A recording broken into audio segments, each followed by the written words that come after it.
so let's talk about caring for those cold crops that you guys just picked up. So today we're going to be talking about a couple things. One, we're going to be talking about the seeds, the cold crop seeds that you just picked up. Then we'll spend some time talking about the transplants you picked up. And then I think the big question that folks have is one about timing. We'll cover that. And we'll also talk about in some detail those common pests that tend to plague us in the early season, and maybe a couple interventions and things that you can do to manage those pests early on. So that's kind of where we're headed. And then of course, we're going to have plenty of time for you guys to ask more specific questions that have to do with your garden. And that's what we've got planned for you. So let's start. So when you guys pick up your cold crop transplants from us, you should be getting a copy of, Lola, correct me if I'm wrong, but this document, this Plan Your Garden document, this is also available on the KGD website in the Garden Resource Program page. So if you want to download an e-copy for yourself, you can do that there. But I'm pretty sure you get a hard copy when you pick up your seeds and transplants. So this is a really great resource. We, this basically outlines all of the different seeds and transplants that you guys pick up for not just cold crop, but hot crop and fall crop as well. So the front side is a listing of all the crops and varieties. And on the back side is information on how to plant and when to plant, and spacing. Let me see if I've got, oh, it didn't copy. Huh. Well, I thought I had a picture of this, but on the back side of the Plan Your Garden document, it has a bunch of information. It has, I was going to flip to it. Oh, well. It has planting windows. So by month and crop, like when it's safe to put those crops in the ground. It also has seed spacing. So if you're planting your seeds, it'll say, like peas are planted in the ground, like 1 inch between them in a 4-inch wide band, 1/2 inch deep, stuff like that. So this document is super, super helpful if you're just getting started with growing in this early season. Because I think what a lot of people, the big question that I get is like, is it okay to put these in the ground yet? Like, is it okay yet? And that document has a lot of that information on it. And I apologize. I thought that I had a copy of it in this presentation. Maybe I can get to it later on. I'll put the link to the 2021 Plan Your Garden for family gardens and for community school market gardens in the chat too, if anyone wants to. That's awesome. Take a look at it. Thank you. Thank you. Thank you.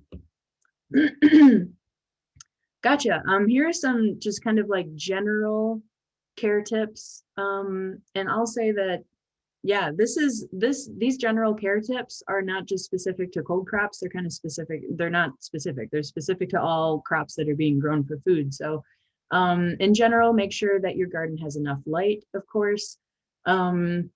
Most vegetables require 8 to 10 hours of sunlight. And that's because, they're annual production. These crops, are grown, unlike some perennials, which can take partial shade. Most of your vegetable crops need max sun, max resources, so they can turn around and create food for you. So make sure that you've got full sun.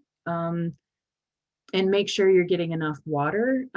We say 1 to 2 times a week, make sure you're going out and watering. And that's not just a light sprinkling. That's really like a deep watering once plants are established. So make sure that they're getting, once they're established, make sure they're getting at least 1 inch. We say 1 inch of rain a week, or the equivalent in going out and hand watering yourself. And when you're germinating seeds, for example, if you're doing something like the GRP, like salad mixes or arugulas, make sure that the soil is staying moist and not drying out. because once those seeds germinate, they need all that regular support. Otherwise, they're gonna dry out, and then you'll have these kind of like bald patches where you planted. So make sure you're doing regular watering and checking every day while they're still germinating. And you can also mulch with straw in order to make sure that your beds are staying nice and moist once plants have established. And again, referring back to that Plan Your Garden doc, make sure that you're adhering to like our recommended spacing for seeds. When you plant plants that are seeded too close together are ultimately going to give you much smaller stunted plants than if they were spread out. So make sure you're not just planting in a big clump. They will fail to thrive. And of course, weeding. It's never too early to think about all the weeds that plague us starting in usually around June. So again, I'll reiterate, make sure if you have the ability to mulch early and often to give yourself, to give yourself a head start over the weeds. So things like, I don't know about you, but I tend to hang on to all of my, in COVID time, Amazon boxes, cardboard boxes, paper bags. Now is a good time when you're planting your cold crops and you're going out there, you're like first in the season. Any spaces that aren't being planted now, but maybe prepped now, you can keep some cardboard over them. Like for example, if you've got a spot in your garden that you know you're going to be planting tomatoes in, now might be a good time to put like a cover over it, or maybe some leaves or some light mulch to keep that spot open in the interim between this like cold season and hot season, so that when comes time like May around Mother's Day to plant your hot crops, you can just pull that back and the weeds haven't gotten an opportunity to grow. So you've got this nice open space that you can plant right into. So thinking ahead is a really good thing to do, especially now before we get super busy.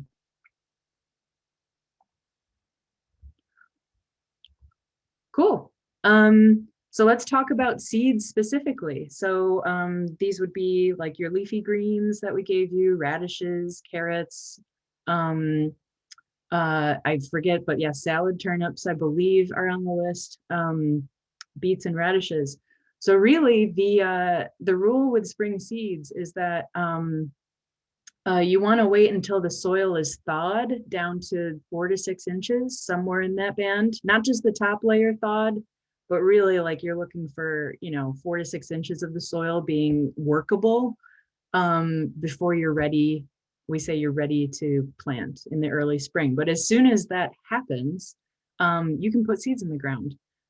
So for example, I tend to think of St. Patrick's Day. We kind of like have these shortcuts as farmers, in terms of planning, but St. Patrick's Day is usually my tip off to put peas in the ground, snow peas and sugar snap peas. And that may seem really, really early to some of you, but actually it's a pretty good date, usually, for putting peas in the ground. So that early, it's already been a month, right? You can put your peas in the ground. So mid-March, for some things, I'll say. But in general, for the majority of spring planted seeds, early April and definitely now are all good times to put them in the ground. Most of the seeds, or pretty much all the seeds in the cold seed offerings, are able to tolerate freezing temperatures. Not over a sustained period of time, but especially not if they have germinated, but they can hang out in frozen soils for a little bit and be totally fine. In fact, a lot of them germinate or prefer to germinate in cooler soils. So this is actually their ideal time, right? That's why they're cold crops. So yeah, that includes, and I forgot about spinach. That's a really popular one. So yes, you can put them in the ground. If you got them this week and your soil is workable and weed free and in a sunny location, you can definitely put them in the ground now, is the short version of all the things I just said. And another document that you guys get when you pick up is the Garden Resource Program Cool Weather Seed Instructions. And this one is from 2020. I realize this is last year's seed instructions, but this is just an example. This document is also available on the KGV website, just in case your copy got wet or you would prefer to have an electronic copy. This is even more information on in more detail on how crop by crop, how to grow them out, what to expect about spacing, cultural practices, days to maturity. That's the, you know, the time it takes from putting them in the ground to eventually eating them, right? That's all in this document. So if you want even more information, it's there. Now let's talk a little bit about cold weather seeds, but specifically leafy greens. So you have some options in terms of the leafy greens that we gave you. There are basically 2 days to maturity that you can think about. So let's take, you know, the baby salad mixes, the, if I remember it, the GRP all greens mix versus the GRP all lettuce mix. That's pretty standard and comes in your cold crop packages. You've got a couple options here. So you can, with those seeds, you can grow them out. You can space them more densely for baby greens. If that's what you want to ultimately end up with, you can space them a little closer together and harvest them a little earlier to get, you know, like really fancy and very tender baby greens, but you can also space them out more. And with many of the salad seeds that's in the salad mixes, you space them out even farther, you will ultimately get something more like a mini head of lettuce if you want. So space the seeds denser for baby leaf lettuce, and also that will be ready to harvest faster, right? More like 30 to 40 days. But if you want it to be bigger, space, you know, farther apart, and it's going to be more like 45 days, something like that, to harvest. Let's see. Swiss chard, spinach, lettuce. I agree. They have minimal pest issues. That I agree with. And they're also kind of, you know, tried and true. So with your Swiss chard seeds, if you space them out even farther, you're going to end up with a much larger plant. So if you're harvesting for baby leaf, you can go dense with it. But if you space those seeds out, you know, 4 to 6 inches, you'll ultimately end up with a big plant that you can harvest mature leaves off of for a longer period of time. So keep that in mind. The all greens mix that you guys get has brassica seeds in it. So that would include things like, I believe there's kale, red Russian kale in the mix, and a couple other things. I forget if there's bok choy in the mix. But this is to say that the all greens mix, the arugula, the mustards, and turnips do have pest issues, flea beetles specifically, and often aphids will cluster in and around those seeds. So you need to be watching for those. We're going to talk about flea beetles here in a minute in more detail, but those would be some things to consider. So let's see. And now let's talk about the roots that are in your cold weather seed, our cold weather seed offerings. I don't know if I agree with the shading. Let's see. So yeah, with roots, yeah, I agree with this. So specifically in the carrots, I might just go through these one by one now that I look at this. But yeah, in general with the root crops, you're going to be spacing them out as per our recommendations, and then going back after they've germinated and after they get, you see their cotyledons and maybe that first set of leaves, going back through and thinning them out to an ideal density in line. And that depends on ultimately the mature size of the root. So you think, a beet could potentially be something like, 2 inches, 2.5 inches in diameter. You're going to give them, if you're spacing them and seeding them 1 inch apart in line, after they've germinated, you're going to go out and actually pluck out every other one so that you end up with one plant every 2 to 3 inches thereabouts. And that's going to give them enough space for you to get a nice, decent sized beet. And what happens if you don't go back and thin out, if you don't go back and thin them out, is that you end up with beets or radishes or carrots that are like really kind of like stunted and kind of funky, or maybe like half formed.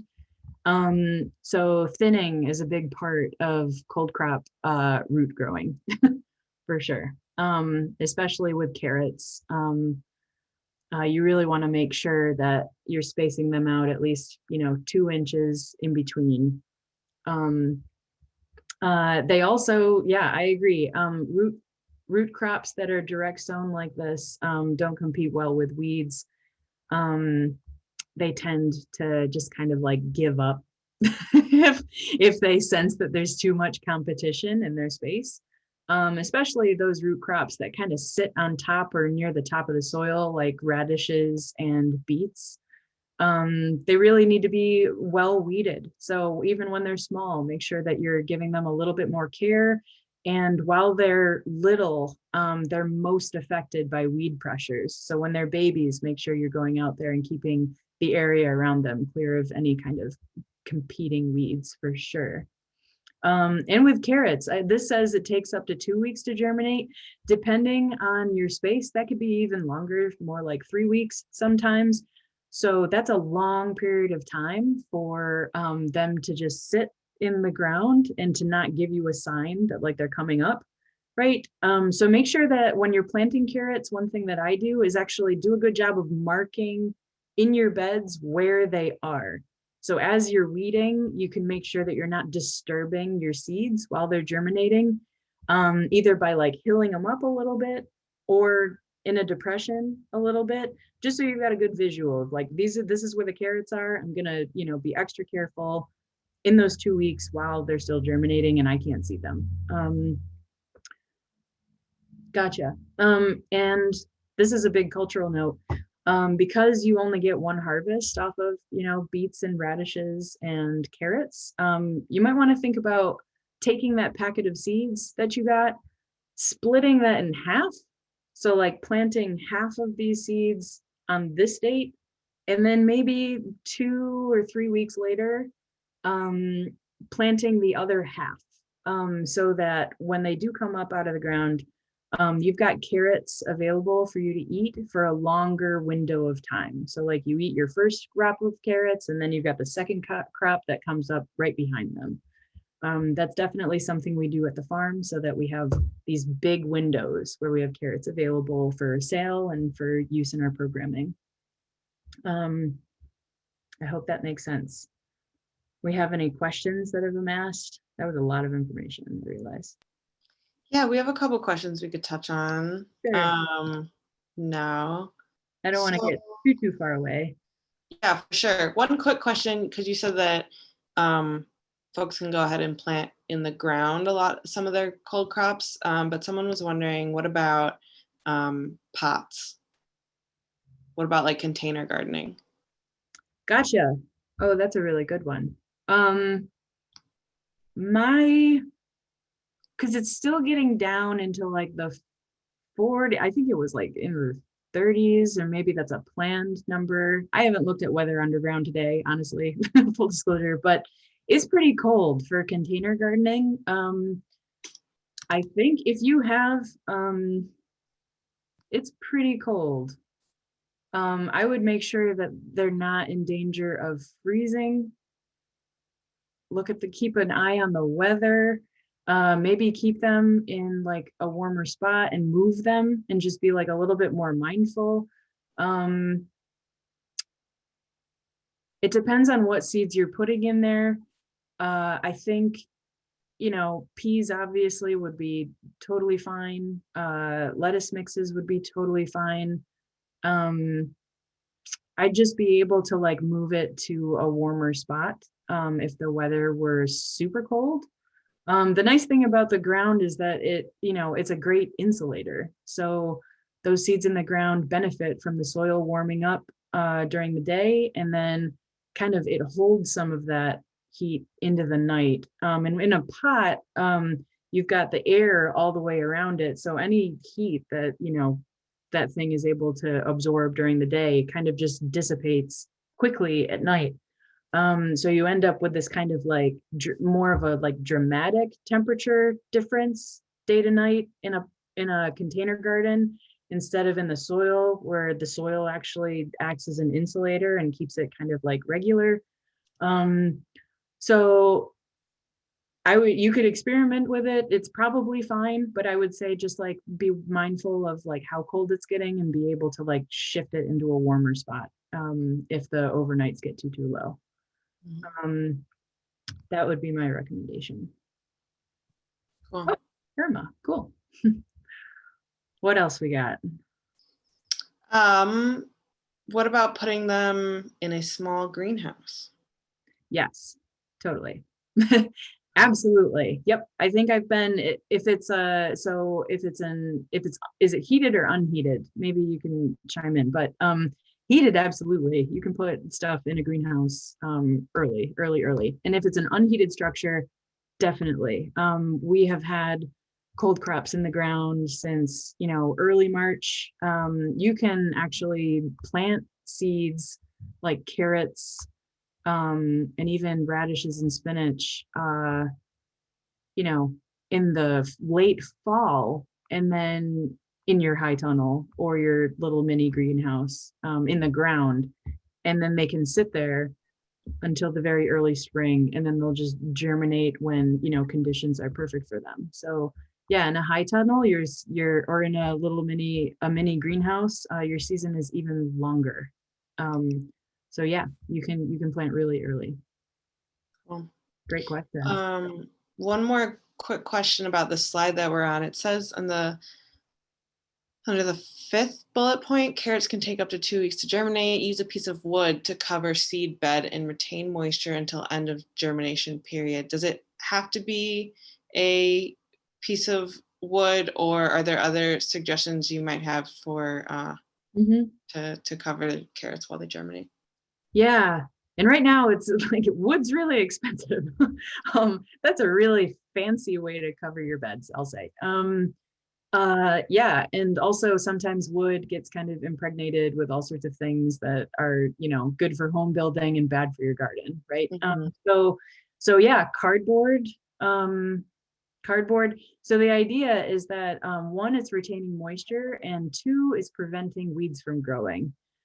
So anything to give you the advantage, and also the seeds the advantage over the weeds, right? So if you don't have wood, like I don't have wood, yeah, cardboard boxes, newspaper, something that you're able to then lift off eventually, and like you're able to like lift up and check regularly. Paper is going to get wet and then fall apart and then potentially inhibit growth, but something like cardboard, which you could lift up, totally makes sense. Yep, maybe a couple layers of cardboard.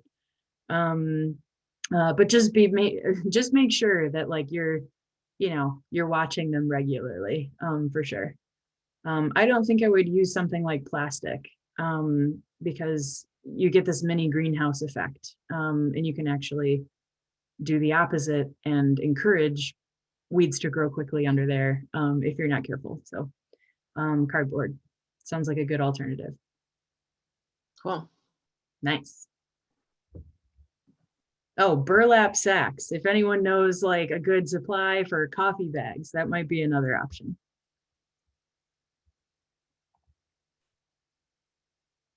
Cool. Well, I keep clicking my mouse too many times. Other cold weather seeds, dill and cilantro, chamomile, that I'm not sure if that's on the list this year. This is an old list. So I apologize. um, but with some, specifically herbs. So our herb list for this year is different, but you can grow out herbs in a patch. You don't necessarily have to make a perfect line of herbs. You can make an area, or honestly, like growing dill and cilantro and even chamomile in a pot is kind of nice, because those things also, make patios and whatever interesting to have. A little like cutting garden is kind of nice in a pot too. So you don't have to be strict like everything planted in a line. You can plant in a patch as well. Chamomile, again, I don't think this is relevant, but uh, dill, if you don't clear cut it all the way down to the ground after it's grown, of course you get many cuttings off of dill for a longer period of time. And ultimately, when it does go to flower, you can harvest those flowers. And if you wait even longer, you can harvest the seeds, which is coriander.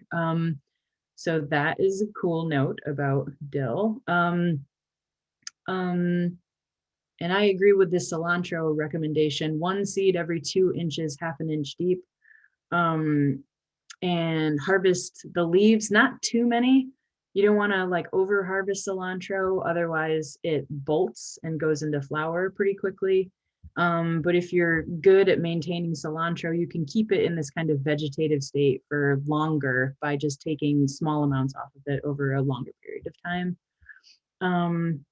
And all three of these, once they sense that the temperature is starting to increase and we're getting into May, late May and June, all of them are going to want to go into a flowering phase, which means that the not only does the flavor of the leaf change slightly, potentially a little bit more bitter sometimes, but yeah, they'll bolt and go to seed.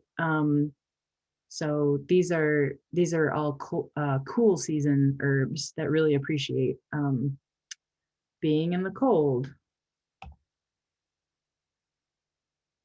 Cool. And I already touched upon peas a little bit, but so snap and shelling pea, I know that this is something you guys picked up. One, you can plant these super early, as soon as the soil can be worked. Make sure that you have sturdy trellising. I think the pea varieties that we gave you top out at about 2 or 3 feet tall, if I remember. So make sure that you give them good support. And I mean, that would be my, this says that you can grow them with or without. I grow them with a trellis because trying to harvest off of just kind of a bush that's gone all over the ground, sometimes you damage the plant while you're kind of going around in there. So trellising makes harvesting a lot easier and keeps the plant happy. It means that I don't end up trampling half the plant as I'm trying to get in there and find peas, right? The entire pod of snap peas can be eaten, not just the peas inside. They are delicious. I think a lot of people know that, but if you didn't, you want to harvest snap peas when they have filled out and they've kind of like gone from that flat phase to that kind of like thick hot dog phase, I'll say. And then on the other side, shelling peas are harvested for the peas, not the pods. So make sure, like, if you picked up one or the other, you know which one. So one, you eat the whole pod, and the other one, you wait until the pod is fully matured, harvest it, and then those peas come out, and that's the part you eat. And I agree with this. Peas have minimal pest issues. In fact, as a legume, they actually they benefit your soil, right? They actually fix nitrogen in the soil. So peas are a great crop to grow in areas where you maybe had, and we'll talk about rotations, but peas put nutrients back into the soil as they're growing. So if last year you had something like a heavy feeder, like a tomato or an eggplant or zucchini in an area, and you want to plant peas this year, that area could benefit from now having peas grown over it because you're going to put some of those nutrients back into the soil. So crop rotation, good thing to think about early on, right? And now we're going to transition into like transplants and also talking about pests a little bit. Just want to stop briefly and see if anyone has questions that I missed about the end of seeds. Looking to see. Ooh, I see. Wow. Yeah, there's a good amount of questions, but none specifically related to seeds. Gotcha. But the rest of them I've noted so that we can go over. Got it. Very cool. Unless you see any that you want to touch on now. Well, I see one that I think kind of, so question from Carol Reed, which cold crops will be harvested before planting hot weather plants? So this is a big question about timing. So this is all about, this is where you look at the DTM, the days to maturity, the amount of time it takes from planting that seed in the ground to harvesting. And then we get creative about, okay, like what gets planted where, when, right? Cold crop distribution is now, and hot crop distribution is a month from now. It's like the end of May, mid to end of May, I'm pretty sure. So that's 30 days, maybe slightly more than 30 days out. So now what I do is I go, okay, I've got 30 days. I'm going to look at the days to maturity on the seed packets that I just picked up for cold crop. And I'm going to see which one of those will fit into that window of time. And that's if you have a really small space and you need to like, I know I'm going to have this space vacated by tomato planting, right? Or zucchini planting time, right? And just kind of like off the top of my head, some radishes are roughly around 30, 35 days. So radishes might be one that you could get in and out fast enough. Also baby salad mixes, you could potentially get in and out if you want to harvest them when they're really small. And obviously transplants, like we just gave you kale and collards and whatnot. Those are long season, they sit there for a while. So like that would not be something that goes in and out quickly, right? And I'm trying to think of anything else. I think even like the beets and carrots, nope. Those have to have a longer window. You're not going to harvest those. If you put them in the ground now, you're probably not going to harvest those until mid to late June, because that's how long it takes, right? So being mindful of that, how long it takes for those guys, their days to maturity, sowing to harvest. But I think that's my list. If you've got to get something in and out real quick, salad mixes, baby salad mixes, the head lettuces that we just gave you could probably make it in 30, 35 days because they're transplants, and they already have some time on them, right? And radishes. That's my short list. Anything else?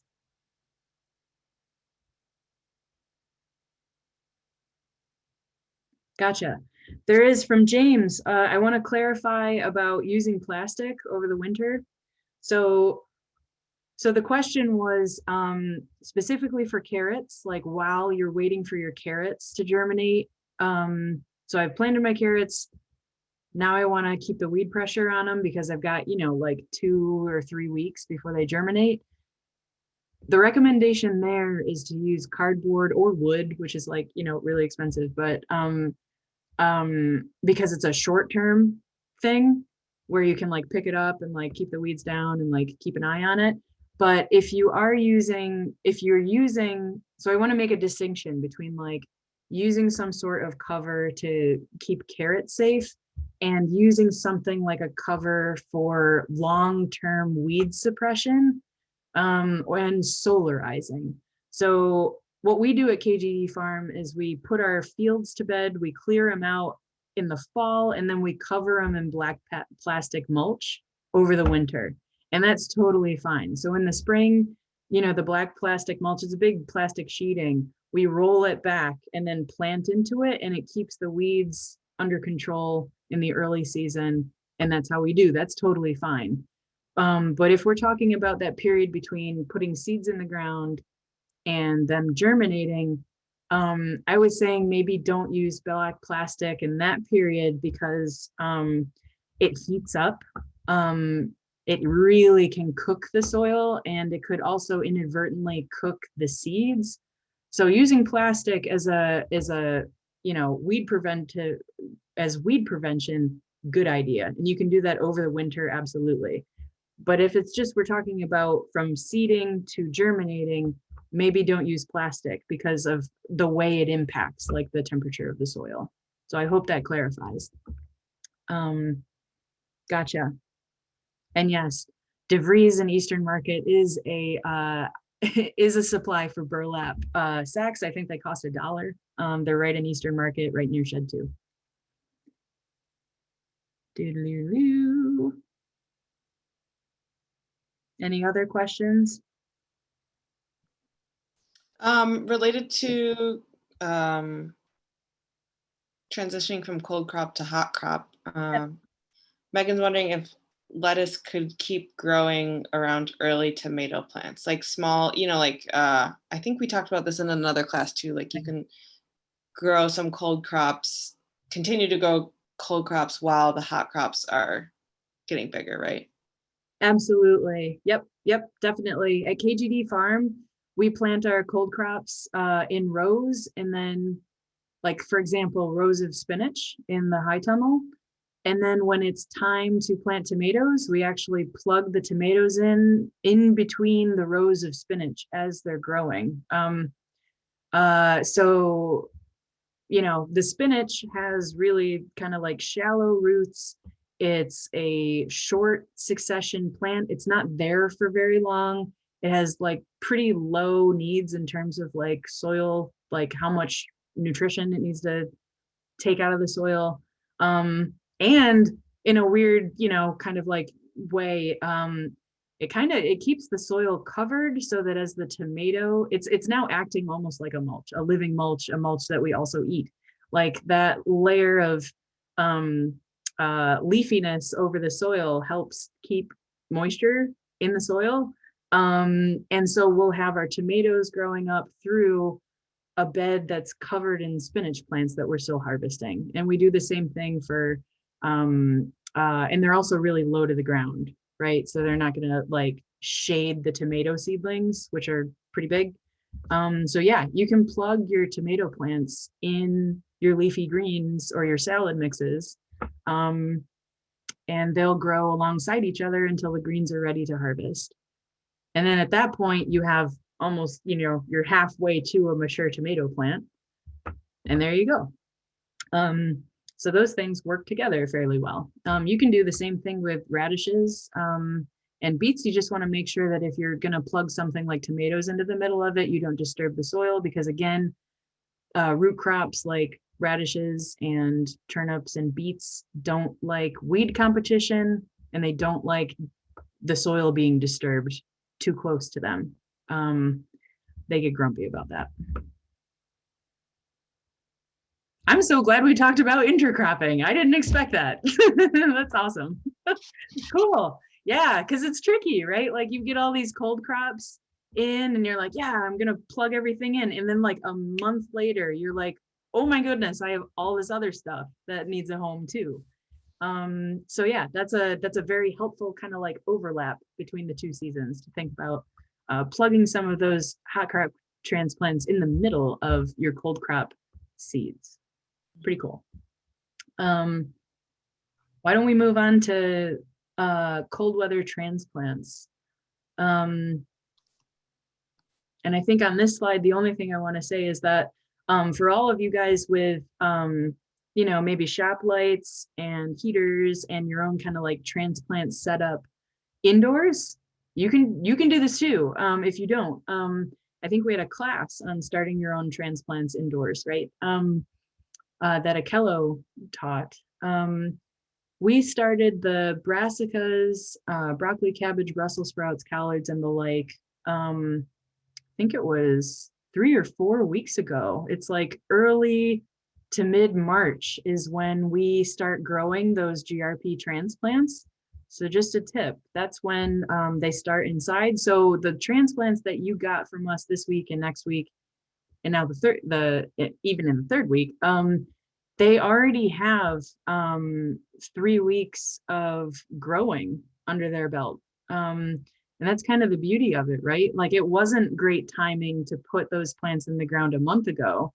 But now it is, and they already have they've got 3 or 4 weeks head start, right? So that's the beauty of transplants if you're new to it. So you put them in the ground now and they'll be ready for you in the next month, which is pretty cool.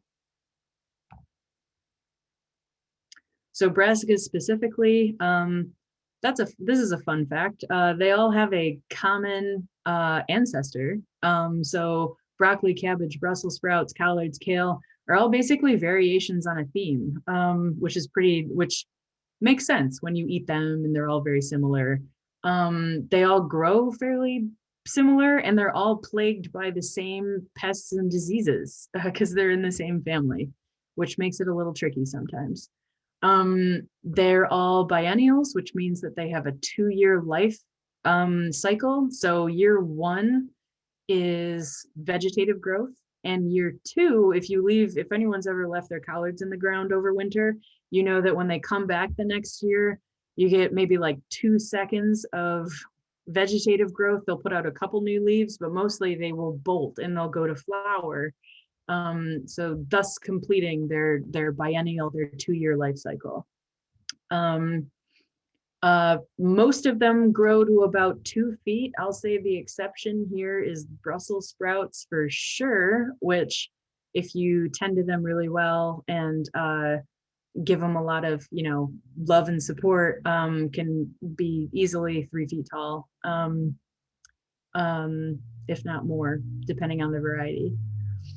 And they occupy a fair amount of space. A mature collard plant with big leaves, well watered, well cared for, 1.5 square feet of garden space. I'll say ours are regularly 2 to 3 feet in diameter. So, you've got to think about that. You're getting a plant from us that's about, 3 inches tall by 2 inches wide. But when that plant is mature, it's going to take up significantly more space than that. So be mindful.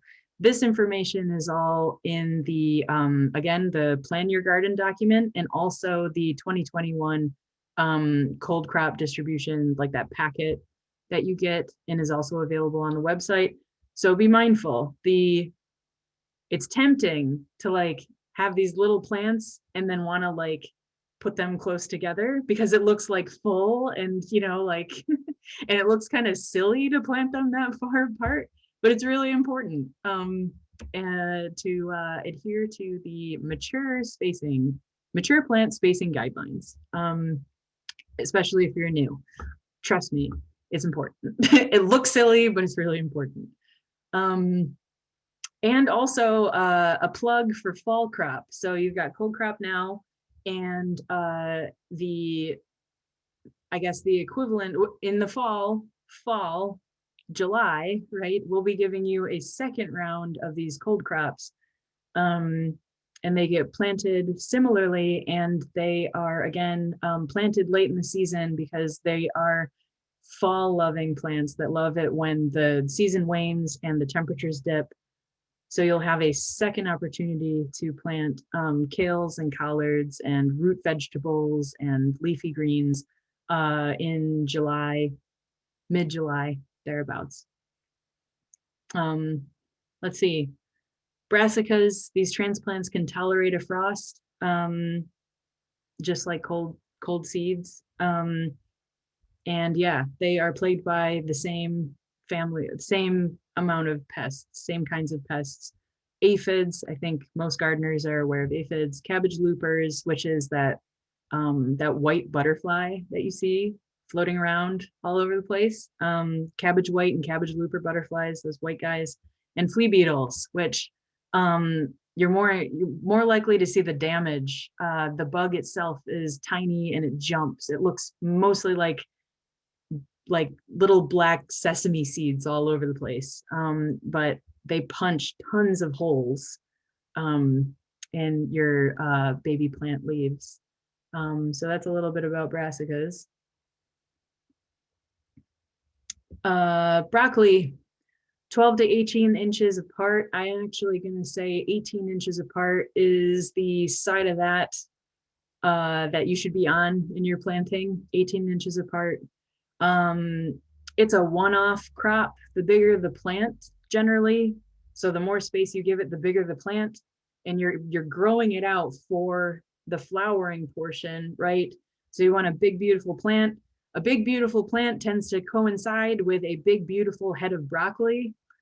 So small plant, small head of broccoli, big plant, big head of broccoli. So keep that in mind. Give it a lot of space and love.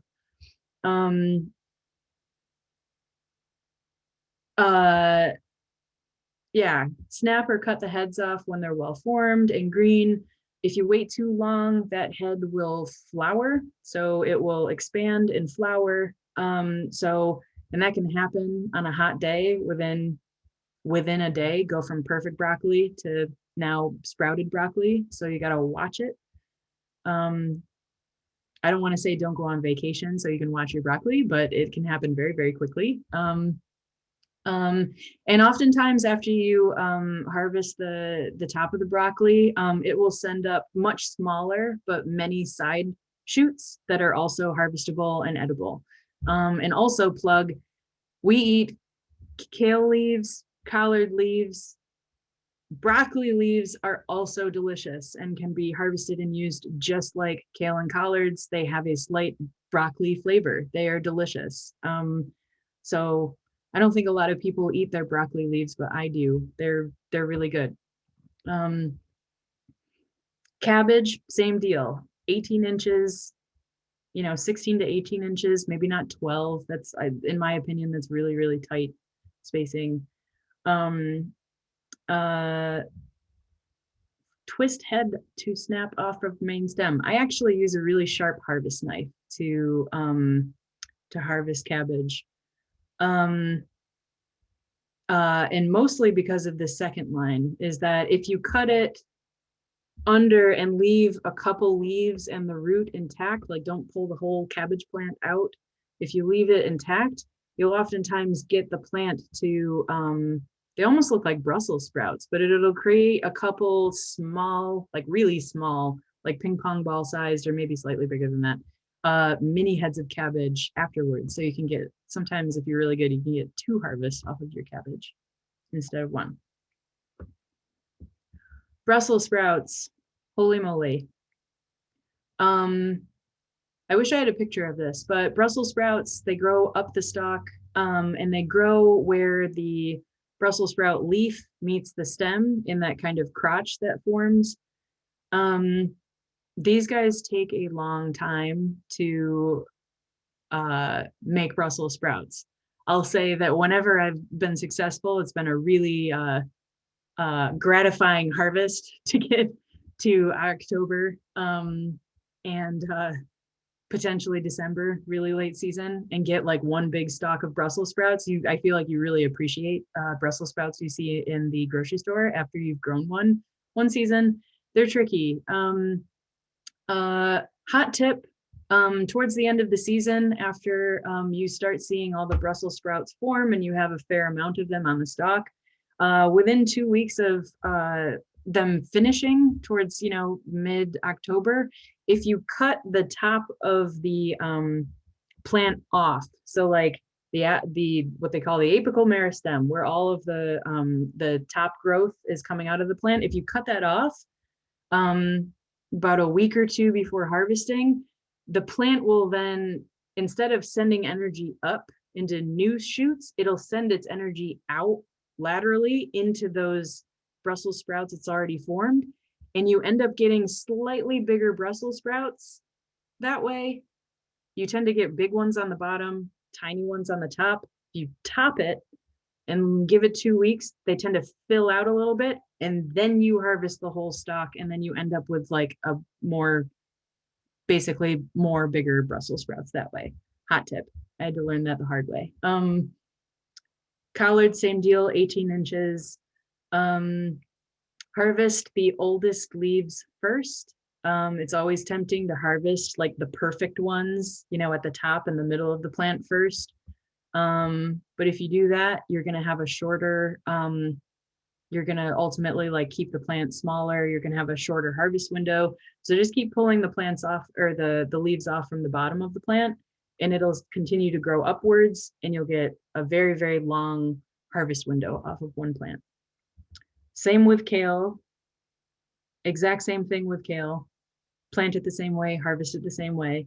And that goes for all kale, red Russian, curly, dino, and the like.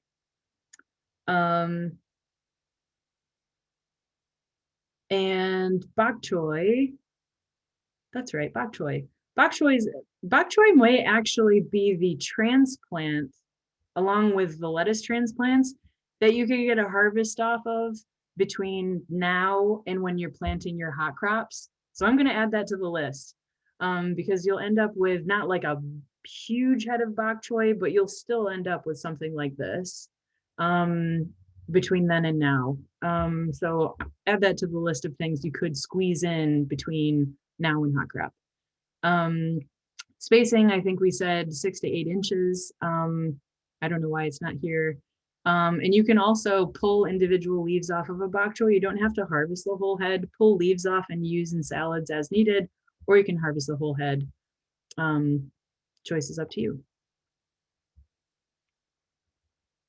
This next portion, kind of this last portion, we're going to be talking about pests, common pests, and some ways to kind of manage them. But maybe we do a quick, like, are there any questions before I move on to that? Let's see. Do you want to talk at all about kale? I just threw in the chat a comment about collard and kale flowers. Oh. And how they are delicious. I feel like you're the one to plug that. Like I have not eaten them. I feel like I would be telling people, they're amazing. I don't think I've ever eaten I don't know if I have. What do they taste like? Kale. I remember discovering it. I think you told me that they're edible actually when because me, you, and T were in the greenhouse last spring, and we had all those collards that had gone to seed, and someone mentioned that they were edible, and so I think T and I ate some, and we were like, "What? These are delicious!" Ooh. So I think before they bloom, you can saute them up like broccoli rabe, but also once they've bloomed and they're like this bright yellow color, you can make a bouquet out of them. Also, I was putting them like in salads and like garnishing, like stir fry and hash and things like that with them too. So that's awesome. It's nice to, every once in a while, it's like I don't get around to cleaning out that side of my garden, like at the end of the year, and like the kale just kind of sits there, and then you get surprised, like the kale survived or the collard survived. And then, I have not eaten them, but I must at some point. I feel like if I'm telling people that they should, I probably should eat them too. Anyways, cool. Let's see. We're going to get to leeks in a second. That's a slide here.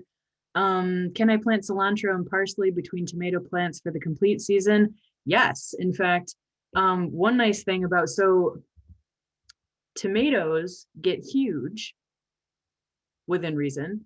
And if you're trellising them up, you create this interesting, like we do at the KGD farm, we grow them in these big long rows, and they're 5 feet tall, and they create this temporary shade situation between the rows where you can successfully grow things that need a slightly cooler temperature and maybe a little less like direct blazing sun.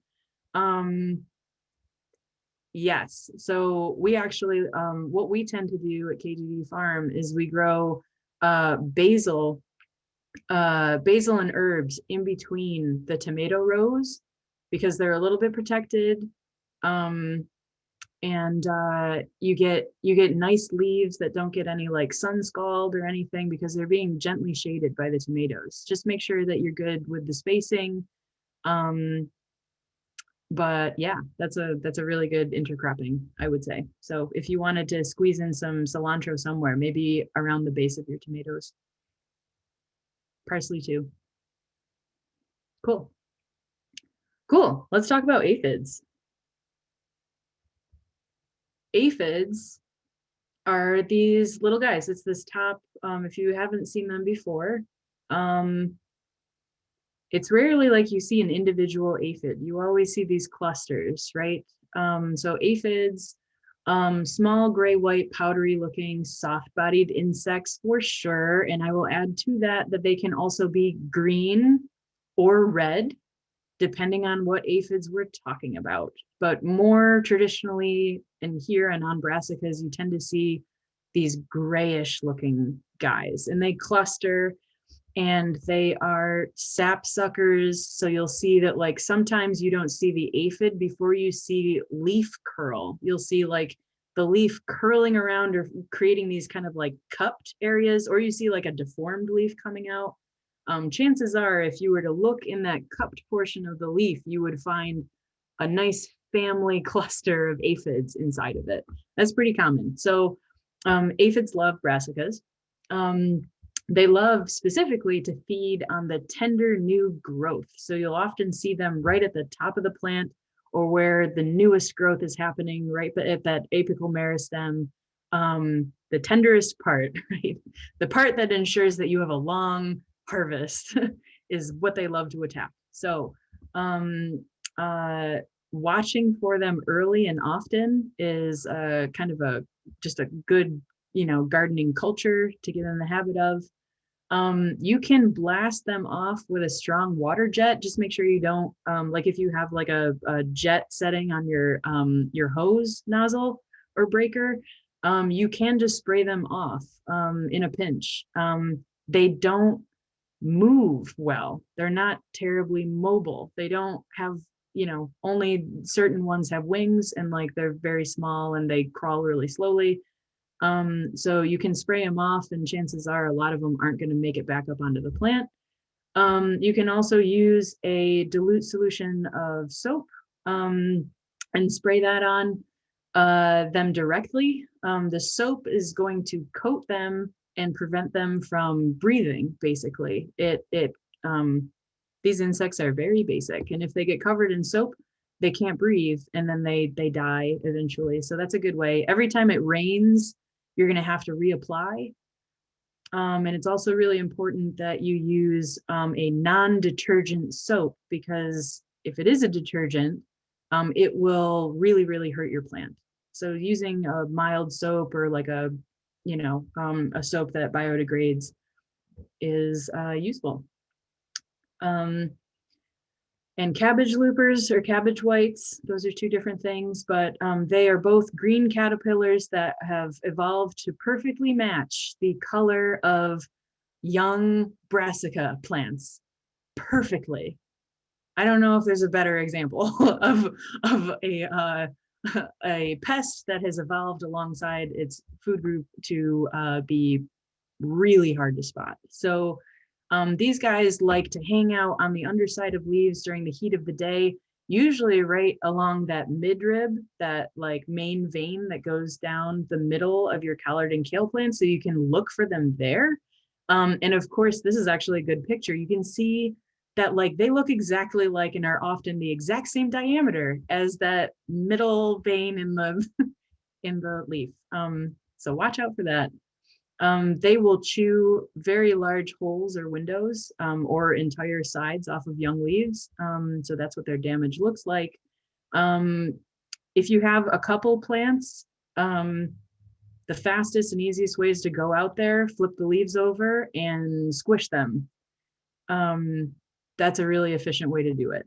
Also look out for these butterflies. Even though they're kind of pretty, they're awful. They're terrible. So you can,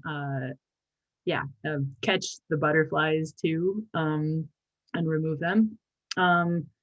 It's hard to spot their eggs, but they do lay them underside and on the underside of leaves and clusters. They're usually yellow. So sometimes they stick out if you're good at, watching for them.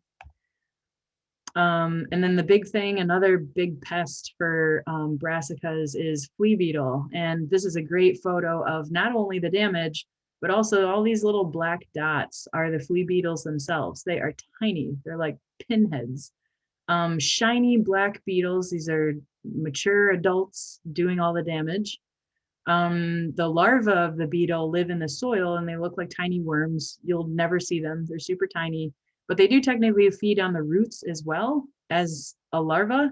But they don't do as much damage, or we don't care as much about that damage as what happens when they emerge and they become an adult and they do this to your kale.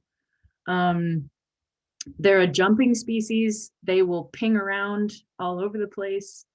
So you can't like catch them, right? And they overwinter as adults in the soil. So they are, if you had them last year in that spot, chances are they're going to come right back up from that spot in the soil this year. So one of the big treatments for something like flea beetle is to move your plants. If you have a larger space or multiple raised beds, don't plant your brassica plants or transplants in the same spot every year. Shift them over. So if you've got like 4 raised beds, this year they're in bed 1, next year they're in bed 2. So it's a couple years before they return to that spot. That's a good way to manage them. Row cover. And keep in mind, so row cover is a floating fabric that you can put over plants to protect them. This is more to protect them from, I'll say, things like butterflies, something that can fly around and land on your plant. But if you are putting them in a new spot, so you had flea beetle over here, you're moving them over here, and you want to cover them in row cover, that will prevent some of those guys, if they do come up, from jumping over onto the plants. But it does absolutely nothing for you if you're planting the brassica in the same place where you had flea beetles, because you've now just created this beautiful habitat, protected habitat. So they come up out of the soil and you've made them warm.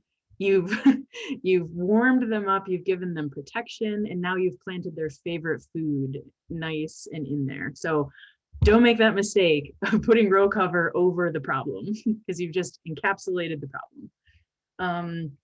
But if you're in a new spot and you want to use row cover, make sure that you leave the fabric loose.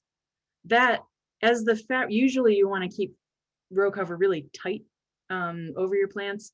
But if you leave it loose and wavy, as the wind blows it, it'll keep knocking the beetles off the leaves. And that action interrupts all their feeding. So keep it loose, like, anchor it around the edges, but keep it nice and loose over the plants, so it can move. Also, you can trap crop. I know if you have a lot of, pros and cons to this, but if you have radish seed that you don't mind sacrificing to the cause, flea beetles are attracted to and they love eating radishes. And if you have some extra radishes that you can spare, if you plant them around your brassicas, it will, to a certain extent, attract the flea beetles off your brassicas and keep them in the radishes. You lose the radishes, but maybe you gain, you give your brassicas a little bit of breathing room from the pests. Diatomaceous earth is something that you can also use. This is a powder form. This is a material that you can, 1, make sure that it's food grade. 2, if you buy it and use it. 2, it gets sprinkled in and around the plants, and also you can sprinkle it lightly on the leaves. it interrupts their feeding.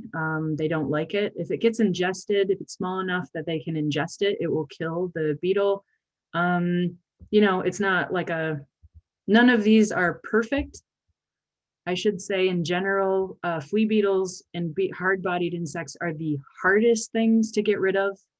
That hard shell makes them virtually, they're almost like bomb-proof in terms of interventions. If there's a take-home, an overarching kind of like message around flea beetles, it's that it's all about knocking their numbers down. Eradication is not usually possible, shouldn't be a goal. It should be all about management. It's really hard. There is no like quick fix for flea beetles. It's just a bunch of little things you do to make sure that their impact isn't too much for your garden. If you have them, chances are you're always going to have them to a certain extent. So keep that in mind. And then we already talked about rotation. If you have a pest issue over here, plant that plant somewhere else next year.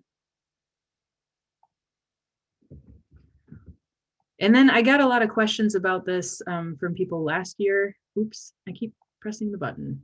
So 2 insecticides, these are like compounds that you would spray or apply to control pests on brassicas would be Spinosad, Spinosad, sorry, I always put the wrong emphasis on that. That's kind of like, this one's kind of new to me. I'm still getting kind of used to using this. But it's actually, it's derived from soil bacterium. It's actually the like juice that the soil bacterium uses to do its own kind of like pest management. So it is a natural compound coming from bacteria. It is safe to use on food crops, and it controls caterpillars, beetles, and thrips to a certain extent, right? It's something that you spray on the plant itself. And I debated putting it on here because it doesn't just kill good or bad bugs, it also kills good bugs. So I just wanted to like, put it out there in terms of like information that you can kind of mull over. But really, this is for folks who are like really on top of pest control, really good with management already, know how to time applications appropriately, and maybe aren't also beekeepers, because this stuff will also kill honeybees, right? So, it's like at the risk of like, like, hey, this is useful, like really like be mindful if you want to go down that road. It exists, but it can also do some damage. And then BT, which is a living organism that you can buy in a bottle, and you can spray onto your topically onto your brassica plants for controlling caterpillars, specifically cabbage looper. Because it's living, you have to store it well. You have to basically like take care of it. It doesn't last long on the plant because it's alive. So timing is really important.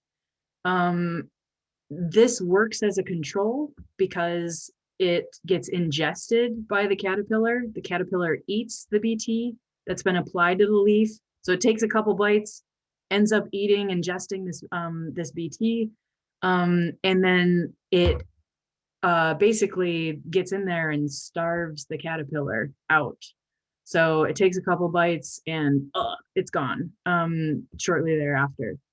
But of course, every time it rains, you have to reapply, and you also have to be mindful of when the caterpillars are out there. You usually apply BT after you see the butterflies land, because it means you've got eggs on all of your plants, which means it's good timing.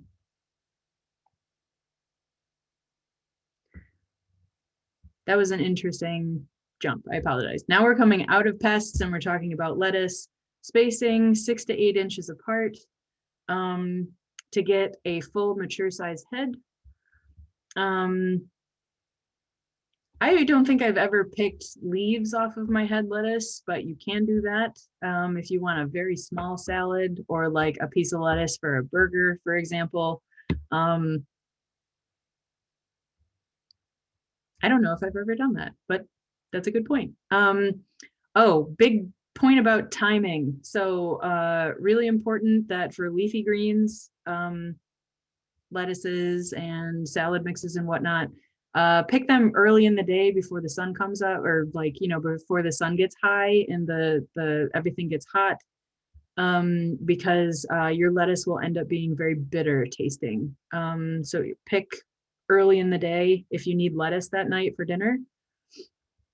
And of course, lettuce does not like the heat. It will bolt and go into its flowering stage. You'll see that, like, if it's getting too hot, you'll see that the center of the lettuce goes from a nice tight head to something that starts to look more like a Christmas tree. And it'll do that very quickly. So like that center stem will extend, the leaves will get smaller and smaller. And then ultimately a flower will pop out of the top of it. So make sure that you're not letting them go too long. Again, check that days to maturity number that's on the handout that you get, and just be watching for that window. It's going to go from a nice tight head that's perfect to something that's bolted, sometimes fairly quickly. Yeah, hot weather encourages early bolting. So really, head lettuce is a cold crop and a fall crop. Very rarely something that extends into the summer, unless you've got shade or another way of keeping it cool. All right, let's talk about leeks, because I know that was a question. Leeks, so you got these like little things from us that look like hairs, and they're really small. So number one, keep them, if you just got them or you're about to get them, what they're going to look like is like a bunch of, green like shoots wrapped up in newspaper or paper towel. Make sure you're keeping them in a cool space before planting. So like if you're still prepping your beds, make sure you keep them slightly damp and cool and out of direct sunlight until you're ready to plant. So don't let them dry. One, big, don't let them dry out. And two, don't put them in direct sunlight, which would also make them dry out faster. And when you're ready to plant them, you're going to space. This is another one of these, like, just trust me on it, because it looks silly, but space each one of those individual plants that look like a single blade of grass 4 to 6 inches apart. And I may even say 6 inches apart, really, when you're planting them. And you're going to plant them. Don't plant them shallow. If you can, if you've got a 4-inch piece or 4 to 6 inch, roughly, I forget where they are, plant a good 1.5 to 2 inches of that under the ground. So you're going to bury them a little bit, and then there's just going to be a little green part sticking out of the ground. Bury them a little bit. They can handle it, and ultimately it's going to give you a bigger, better leek. In fact, maybe halfway through the season, you might want to actually put more soil up onto the plant. We talk about like hilling with potatoes or covering some plants over the season. Leeks, you can hill up a little bit, because the part that you eat is that long stalk. And if you plant it really shallow, you get a short stalk with a very short edible part. But if you bury it a little bit in the ground, you end up with a really nice, much longer white, like blanched part that's really tasty. So like put a little bit of it under the ground. And then once it's, a good like foot or two tall, you can actually put a little bit more soil over that, over the sides of it too, and cover it. Then you'll end up with a really long stalk. That's what we do at KGD Farm. We actually plant them in trenches, and then halfway through the season, pile more soil up against them, so that we end up with a leek stalk that's a good, foot tall. Fun tip. 2, they're in the onion family, and just like other cold season roots, they really, really hate weed pressures and competition. So make sure that those little, until they, you know, are well established, keep them really, really well weeded. Yeah, leave at least 2 inches of leaves above the ground, you know, in order to, you know, like help it survive, give it sunlight, but plant the rest of it under the ground, keep it well weeded. And also they don't like being super wet. Onions will, and leeks will rot. Nor do they like being super dry, I will say. So watering, you know, you don't have to keep them super damp while they're establishing, and backing off to, you know, watering once a week once they are established. And you can leave them, they're a really long season, as it says here, 75 days, goes through the summer, right? Into late summer, early fall, something like that. And you can leave them in the ground pretty much all season. You'll just get a bigger leek by the end of the season. So it's really all about what size leek do you want at the end of this. And that's when you're going to harvest it. And you can overwinter them. So you can just keep leaving them in. Celery. Lots of questions about celery. Celery loves constant moisture. That is true. Don't let your celery dry out. You can either harvest your celery. This is one I do, rip stalks off of and eat, you know, with peanut butter and raisins. Or you can harvest the entire head. Totally up to you. It will last a long season. It's something you can continuously harvest off of. And if you are gonna, big thing with celery, a lot of folks expect the celery that you're growing to taste and look exactly like the stuff you get in the grocery store. The stuff that you get in the grocery store has been blanched 99% of the time. It tastes different. It's got kind of more of a, like a watery kind of like, you know, feel to it. The stalks are really long and they're kind of like a light bluish green, lighter green, light, you know, apple green. That's because they were blanched for a long period of time. If you don't blanch your celery, you're going to end up with these really dark green, very leafy, more fibrous, and very, very strong tasting, like condensed down celery flavor, which is actually really good. I enjoy it. But if you want something that's a little more traditional in flavor and texture and the like, and is really dark green, you don't have to blanch. But here are 2 options. 2 or 3 weeks away from harvesting the whole head, you can either cover it in cardboard. What you're going to be doing is basically depriving it of sunlight. You cover the whole plant with cardboard or paper to block out light. And that's going to tell the plant like, oh shoot, I have to find the light, in which case those stalks lengthen, they become more watery, their color fades, right? Because they're being choked out from sunlight. And that's how you end up with grocery store celery. That's blanching. What I do is about 3 weeks before I want to harvest it, I take a bucket, like a 5-gallon bucket, and I just plunk it over the whole plant. You want to make sure you don't cook the plant, so you got to go out there and like lift it off eventually. But the whole idea is that you want to deprive it of sunlight for a period of time, blanching, and then you're going to get something that tastes more familiar. And that's my spiel. This is a lot of information. Cool. Well, you want to help me go through the questions? No, you want to put the stuff in Chard? I just heard somebody. I think I just heard somebody. Molly, could you say something about that celery again real quick about the last part I missed and show that slide? Oh, yeah. Yep. You want me to go back? Yes, thank you. Totally. So the celery that we gave you is the same celery that you find in the grocery store, but the grocery store celery has been blanched. So if you want So you can grow the celery that we gave you, into a mature plant. It's just going to be, it has a really concentrated flavor. And it's not, I don't want to say concentrated. That's what celery is, naturally.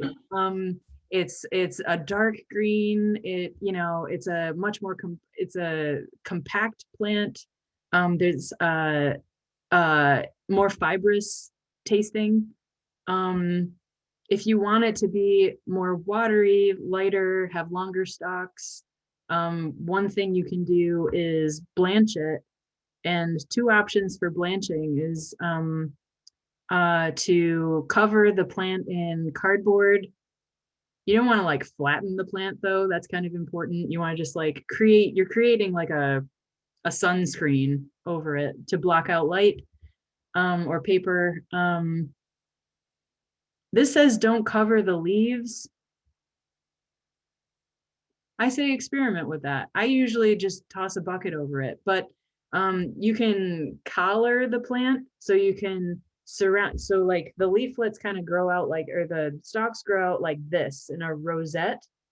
And what you can do is wrap around the plant, and then tie it around so all the stalks face upwards like this. So you've got this, the leaves sticking out of the top, and then you've got a collar around it of cardboard. That's one way of doing it. And then tie it. That'll deprive the stalks of sunlight. They will elongate. The plant will survive. And then when you're ready to harvest, you'll have something that tastes more like, traditional celery. You just untie the cardboard and cut the head off, and there you go. Or my lazy method of pitching a bucket over it. Although probably using the cardboard would give you a nice, neat, and allow you wouldn't have to go out and check it every day either if you did the cardboard. So use the cardboard method. I hope that answers your question. Cool. Should we just go through the list of questions? Yeah, let's do It did. Thank you so much, Molly. Hey, no problem. So someone is wondering about ways to protect from wildlife, protecting your plants from, deer and Whoa. just Deer. yeah. That's wild. That's wild to think of. Yes, we had a deer in our backyard last year. It was amazing. We're in the north end. Like, took us all by surprise. We all just kind of like stood out there and stared at it. Yeah. Right. Like, oh no, this one's lost. But it's happening. Like, yeah, Brightmore, they've got deer all the time. So with deer, fencing is really the thing. And to really prevent deer, or having animals, honestly, like dogs, if your dog goes out, or if your neighbor can, like, I don't know, let you borrow dog for a while. Sometimes having other animals out there will deter, especially dogs.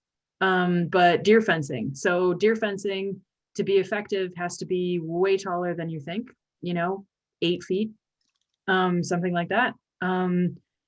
And one way to make shorter fencing more effective is to have this sounds weird, I wish I had a picture of it, but if you have like a 6-foot fence, they're going to be able to jump over that. If you can't get an 8-foot fence, what you can do, I forget the distance, but you can put a metal wire. I think the height it's like 18 inches. Metal wire on, posts all the way around. So if you've got a fence, you go out a couple of feet, I forget, and then you have a second, like a string of wire that goes all the way around your fence. And what that effectively does is when they walk up to the fence, that wire hits them right at where their like elbow or their knee is, and it freaks them out because they can't see it very well. They're not looking down. So it freaks them out before they even have the ability to like jump over your fence. That wire hits them and that freaks them out and makes them back away from the fence. So that's how you can make a shorter fence effective. Otherwise, let's see, groundhogs, I honestly haven't figured out a good way to get rid of them other than trapping them and I'll say relocating them.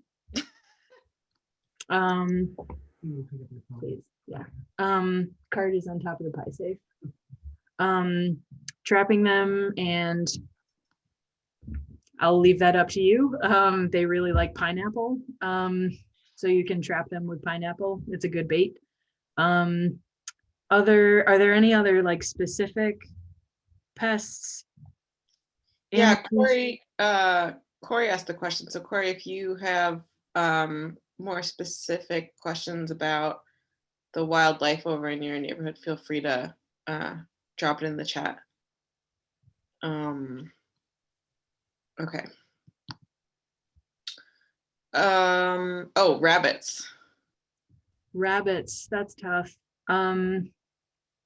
We started encouraging neighborhood cats into the backyard, and the rabbit population has not been a problem since. Rabbits, so this is another like more of like a cultural like garden planning method than like, you know, some sort of material or like spray or something. I don't like using sprays, so I tend to just like change my practices so that they're less, you know, amenable to what pests expect out of my garden. So rabbits don't like to leave the ground. They're a prey species. They don't like to, they're very uncomfortable when they have to like climb over something or be high off the ground. So knowing that, if you have any ability to raise your plants up away from them with either raised beds or container gardening or something that's like out of their comfort zone and higher, that's one way of doing it. Like even if raised beds are like, you know, a foot or two off the ground, sometimes that's enough to make them think twice. That's not going to make a groundhog think twice. But sometimes that is helpful. Otherwise, some things like people get really creative with using chicken wire around their gardens. So you could do a chicken wire barrier. If you have digging pests like groundhogs, keep in mind that they will go right under. Rabbits to a certain extent will go under. So we say if you're going to put chicken wire around your garden, make sure that you bury a portion of the chicken wire underground. So you actually have an underground portion of fencing, so that if they go there and they start to dig into the ground, they're also met with fencing down below. And then at that point, they may give up. So we say toe in the bottom of your chicken fencing if you're going to use it. Another hot tip with chicken wire is to leave the top loose. So you want to, like a lot of people want to make like a nice taut fence line. So like the material itself is like tight, you know, and flat. If you leave it kind of loose, some of your climbing mammals like squirrels are less inclined to climb up it because it feels unsafe to them. You know, it's not like a sturdy kind of, you know, like I can grip onto this and feel safe. If it moves, if they jump onto it or try to climb up it and it moves, sometimes that's a deterrent. But ultimately with all things pest related, especially mammals, unless you're going to be like trapping, it's one, plant more than you need personally. Plant 20% more. If you definitely have rabbits, and they eat all of your kale every year because you only have 3 kale plants, double that number so that when they come back and eat 3 kale plants, you still have 3 left over for yourself. You know, some people experiment with, there are different sprays you can use, like pheromones and stuff. I'm not well versed in that enough to tell you like one product or the other. But I do know that you have to reapply that stuff pretty regularly anytime it rains, you know, to keep them away. And that is the best that I've got.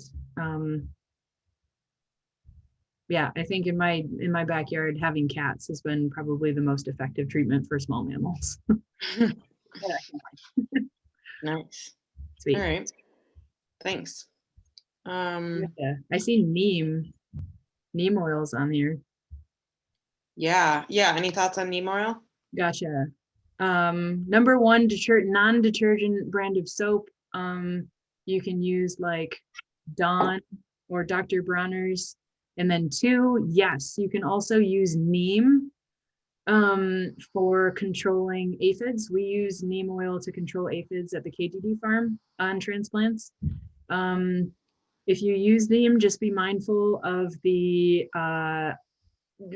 basically follow whatever's on the bottle. Neem oil is effective when the aphid population is small before they get really well established. So if you have a really bad aphid issue, like they're all over the place, like an infestation, I might not start with neem. I might first like try and spray off as many of them with the, you know, the hose as possible, and then go back and spray neem. Neem is something that you have to reapply over and over. So yes, you can use it. And BT is not a bee killer. Spinosad is. So we can go back to that slide if you want.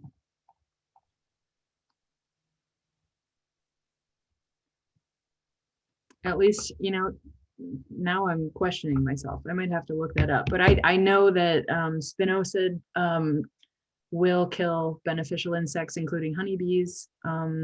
So like, please know what you're doing if you're going to use something like that. You know, I bring it up only because I got questions about it, and to mostly pass along like that, you know, it should be used with lots of care, if at all. And then BT, yeah, really good at controlling caterpillars, but the timing has to be really good.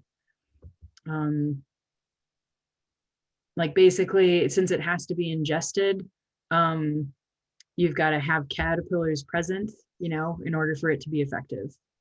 If you go out too early or too late, you know, it's not going to be effective. Cool. We have a question about what plants and veggies should nasturtium and our marigolds not be around? I don't know if there are any that they shouldn't be around. They're a really good, and that's one of the reasons why they're part of the GRP offering. So both nasturtiums and marigolds are 1, edible flowers. You can eat their flowers. And 2, they both bring bees to the yard. So when you plant them in between your like specifically large fruiting crops like tomatoes and oh my gosh, squash, eggplant, you can create like this beacon for pollinators to come in and then help with pollination services, right? I don't know if there are other crops where they wouldn't get along. I think maybe of all of them, crops in the onion or allium family, like, you know, maybe a little bit more temperamental, but mostly that has to do with the fact that they don't like they don't like anything being near them. like onions and leeks really love being free of weeds and the influence of other plants. So maybe that, but in general, no, absolutely. Plant nasturtiums and marigolds in and around your plants for sure. They are, so everyone benefits. What else do we have? If we have a family garden, is it okay to plant the edible plants with our ornamental plants? For example, cabbage next to a hosta. Yeah, I think that's beautiful. I love it when people work edible plants into their like I think, I'm biased, but I think that a lot of food crops are really beautiful in and of themselves. And if they lasted for more than a season, I'd probably landscape with them. So yes, the only thing is be mindful of which perennials you're planting them around. Some bushes and trees in the landscape can inhibit growth of other crops. It's called being allelopathic. So for example, like if you're planting in and around like black walnut or some other trees, I'm trying to think of bushes like off the top of my head that might be a problem, or grasses, but yeah, just maybe do a quick Google search on what you're planting near. And also be mindful of whether or not the established plants that you have in your garden, like perennials, are going to take nutrients away from your food crops, like whether they're kind of nutrient hogs or not. And also, if you tend to fertilize your bushes and trees with something that is not food safe or isn't, organic or sustainable, that'll end up drifting over to your food crops if they're planted in the same area. So unless you want to do your perennials in a organic, sustainable way as well, just be mindful of stuff like that. Cool. Any tips on knowing what is like seedlings versus what is a weed when you are weeding? I feel like that's one of those things that just like practice. That gets learned on the job. Yeah. Yeah, that is big. That is one of those. So if you're really new, I could say, like, if you're new and you've never seen, one thing I always take this for granted, but yeah, you end up developing this kind of like sense for how these things look just by year after year looking at the same, like, oh, that's a radish, right? So you might want to study or Google search like carrot and then the word cotyledon, which is the word cotyledon. Maybe we can write it in the text. Cotyledon, they're not true leaves. They're the first. They look like bunny ears. They come out of every germinating plant. The cotyledons are the first thing to emerge after a seed germinates. The root initial goes down and the cotyledons come up and they look like bunny ears. And depending on the crop, they look different, but there's almost always two of them. And that is the thing that you should be looking out for, and how that differs from other small weeds. Because you won't often, a lot of people like Google search for the mature leaf and what like a mature tomato leaf looks like. But by that time, the plant's matured and the weeds are overblown because you couldn't tell the difference between the two. So look up the cotyledons. Another thing to do is to get really good, while you're getting used to what these things look like when they're babies, be really good at marking out your beds. So use popsicle sticks or use like, now I'll say a piece of wood, but like something or like string over where you planted, anchored at either side, that like says like, okay, they are here. They are along this string, under this string, and within reason, anything on the sides of that string it's probably going to be a weed. Or like I said earlier, like slightly hilling things up or planting things in a depression, anything that helps mark where this is where seeds are, this is where seeds are not. Or creating a garden map and a planting plan. Which we did a class on, and you can check out on our YouTube. Amazing. And that means if you create a map or put like string down or like something like that, or put popsicle sticks out, that means that not only you know what you're looking at, but anyone else who walks into your garden can go, oh yeah, there are radishes planted in this underneath this line, and I know to avoid them. But yeah, if you've been doing this a couple of years, I know a couple of people on this can attest, like you'll be able to someday you'll look out there and you'll say like, oh, that is a radish. That is not a radish. That is a radish. That is a weed. And it comes with time and also a lot of Google searching, honestly. That's real. That's a great question. So someone mentioned earlier that they have stuff coming out from last year. Looks like carrots and other things. They don't quite yet know what they are. Is it best to take things out that are coming back from a previous season, or is it okay to let them grow? This is a great way to learn about what we were just talking about too, by the way. I agree. Yeah, plant ID is this is a great time because I think that's one of the biggest questions. One, like, did something go to seed last year and I forgot about it and now I've got this clump of something? So a couple things. One, what did you plant there last year?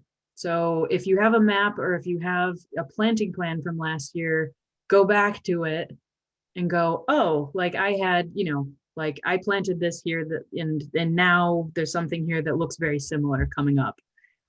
Two, oftentimes when things go to seed, to a certain extent, the seeds scatter, but largely they kind of just like fall down, depending on how heavy they are, they kind of like fall down in place and you'll end up with like this blob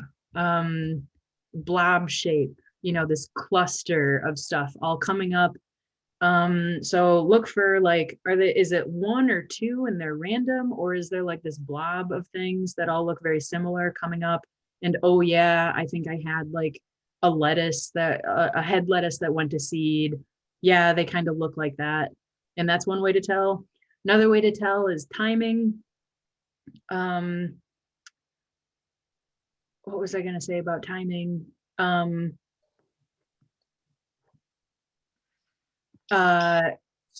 that they're cold season plants, to narrow it down, I guess, a little bit. Or if they're coming up now, they are cold season plants, which narrows down what they possibly could be, right? Like, for example, if you had a couple tomatoes hit the ground last year that didn't get cleaned out. If you're out there right now and you see that there's some things coming up, it's too early for tomato seeds to germinate in the soil. So you can check that right off the list, right? Tomato seeds wouldn't germinate until the soil gets warmer, which means if it's coming up now, it's a cold season plant. It would have been on your cold season list last year. So like so the list is getting smaller and smaller of what it could be, right? And then after that, honestly, like sometimes I get pictures of things from GRP members. And then within reason, we're able to kind of go, okay, it's a that or it's a that. So without seeing it, I think that's the best I can do to answer the question. Yeah. And are there certain things that if they come back that you should clear out, or is it kind of just like if something went to seed last year and it's coming back this year, you can keep it, or is it just kind of a personal preference? It depends on what it is. So for example, I have a bed out in my backyard that every year it's lettuce, but I planted lettuce in it 5 years ago.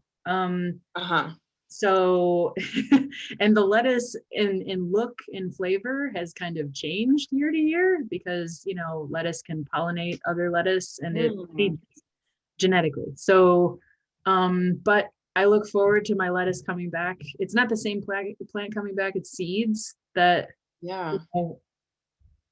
it have just gone and now they're kind of like all over the place. And like, that's something I don't mind. I have other things. It's purely up to you. The only note about that is if you're planting, if you let something go to seed that was a hybrid, so we're talking about genetics. If you let something go to seed that has the ability to, when it's pollinated, cross its genetics with another member of its family, that seed now is not going to be the same. It's going to be genetically dissimilar from the parent. So that varies based on the different crop families, like who can cross with whom. But for example, if you had a hybrid tomato, we'll say Better Boy is a hybrid. It has a mother and a father, and then those seeds are, you know, they're pollinated, and then what you grow as a Better Boy tomato, I'm pretty sure, is a hybrid. If that tomato falls into your garden and somehow germinates, those plants are not going to be the same as that Better Boy tomato. They will be genetically dissimilar from the parent, which means you may get weird, they may have weird things about them. They may, you know, not taste the same. They may not look the same. So you can get genetic drift like that if they're cross-pollinated with something else. But I could teach a whole class probably on like genetics, genetic drift, and cross-pollinating. So totally up to you. I think the biggest thing is like, is it in the wrong place? And if it's coming up in the wrong place because like you want to plant something else there, then it's a problem. Cool. But I like it. I call them freebies. I'm like, oh, freebies, you know. Mhm. Yeah. Volunteers. Volunteers. Okay. Are there other greens besides spinach that can be planted around tomatoes? Yeah. Basil at the farm. Yeah. Basil transplants, lots of stuff. I think the biggest thing is don't let it be too big. Tomatoes are heavy feeders. They are greedy in terms of, you know, taking nutrients out of the soil. So I wouldn't plant anything close to them that was equally needy. Which is why I say like leafy greens, lettuce, lettuces, head lettuce, stuff that's in there fairly quick and also needs like a you know, to be relatively cool would fit in there well. So yeah, spinach. I mean, you could harvest Swiss chard really like baby, as long as the plants didn't get huge, and it would be fine. There are a lot of things that probably fit in there. We said earlier, cilantro would fit in there. Dill, depending on how you do it, can get fairly tall and kind of messy, but yeah, there are a whole bunch of things. Spinach is just one example. Sweet. How much space in my yard should I designate to accommodate all the transplants provided by the GRP? Oh my gosh. Whoa. I'm trying because I know that's like that. There are a lot of variables. Overall size of garden. What crops on your list are most important to you? I think might be number one. So like one, I would say like, what are the things you most look forward to in your garden? So this is like the decision tree that has to happen before you get to square footage, right? So it's like, what if you're growing out your garden and your favorite things are like squash, like maybe zucchini, and we'll say collards and tomatoes, those things all take up a lot of space. And if you have a small garden, like I would say, those are the things that you want to like carve space out for them. Number one, like start there and then say, okay, I'm going to be planting these things. They take up a lot of space in mid to late May. And then work back from that. So once you have those spaces reserved for like your favorite things, then look at your space and go, okay, this is what I have left over. And then start plugging things in. It's a puzzle. It's a puzzle. Garden planning is like, every year you get a shot to like fine tune like the how everything fits together. And then next year you take those notes and you go, okay, this year, man, I really missed out on beets. Like I need to find a way to work them in. Like, what are my windows? Knowing that like tomatoes are going to be here, squash is going to be here. Okay, where's my window? I don't know. I wouldn't say like directly it's like a third, and you're going to need 20 square feet. I would say, a third cold crop, a third fall crop, a third hot crop. I think it's largely dependent on like what each grower wants to grow and like looks forward to eating. On my farm, I do, almost something akin to like a third, and a third, but that's just me. I really like carrots, so they have a lot of space in my planting plan. Sweet. And I just dropped a link to the recording of the creating a planting plan for a home garden class in the chat. I was gonna say, and isn't there a basic gardening? Yes. I will also grab that one. That's super cool. In the meantime, another question we had, you already went over how to plant leeks, right? Yep. And I think our last question is, have you had success deterring animals with daffodils, poppies, foxgloves, etc.? Gotcha. I can't speak to it because I've never tried. I've heard that before. I can't say I've had success because I've never done it. But I love all of those things. And if anybody has information, I love all of those plants and flowers. So if anyone does have information, I'd love to talk and see if you've had success. So sorry about that. I can't offer any more info. Cool. I think that's all of our questions. If I missed your question, feel free to shoot Molly an email. I'm gonna put her email here too. And then I know someone at the beginning wanted me to touch back on the farm campaign. So Cool. Yeah, so we have an opportunity to buy purchase our farm in Eastern Market. I know some of you have been to the farm, although I'm sure it's been a minute for most folks unless you recently picked up your cold crops. But we've been there for about 3 years, and we have this awesome opportunity to be able to purchase the land, which would, of course, afford us, some stability in order to continue to grow our programming, like the Garden Resource Program. The farm is kind of like at the center of all of our work, and being able to own it would be fabulous, pretty much. Yeah. So I'm gonna put the link again in the chat. If you're able to donate, please do. Also, please share with your friends and family and community and fellow GRP members. We have one last question. Molly, do you know much about? Oh, great. I do. As someone who had and kept all sorts of birds in the city. And I think actually, yeah. So the question is, Someone's raising pullets, chickens for eggs. Currently illegal in the city, right? But yes, there is a Detroit urban, if you're online and into social media, which I think Facebook qualifies as social media, right? Right.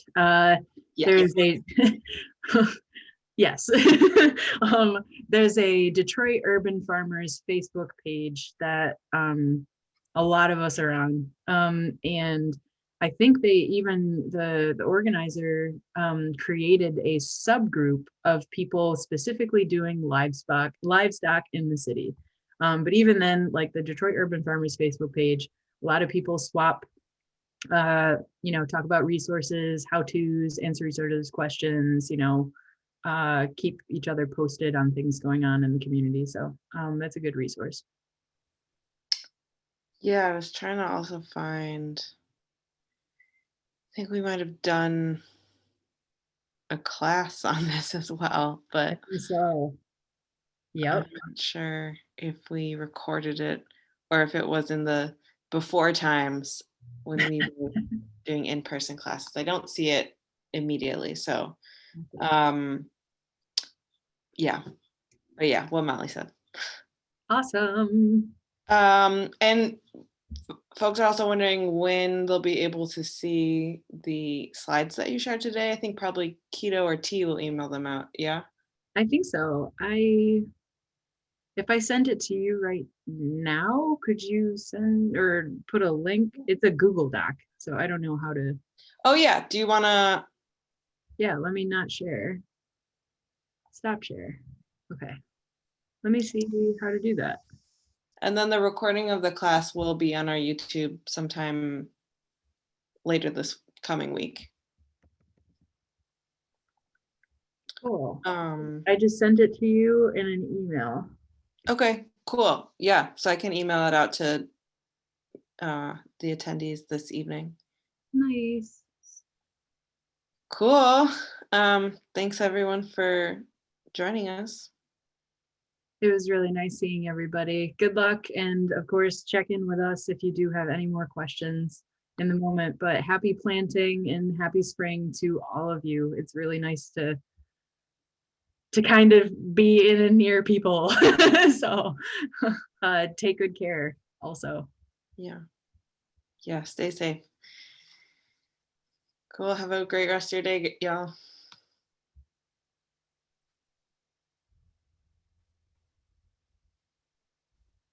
Thank you. Whoa.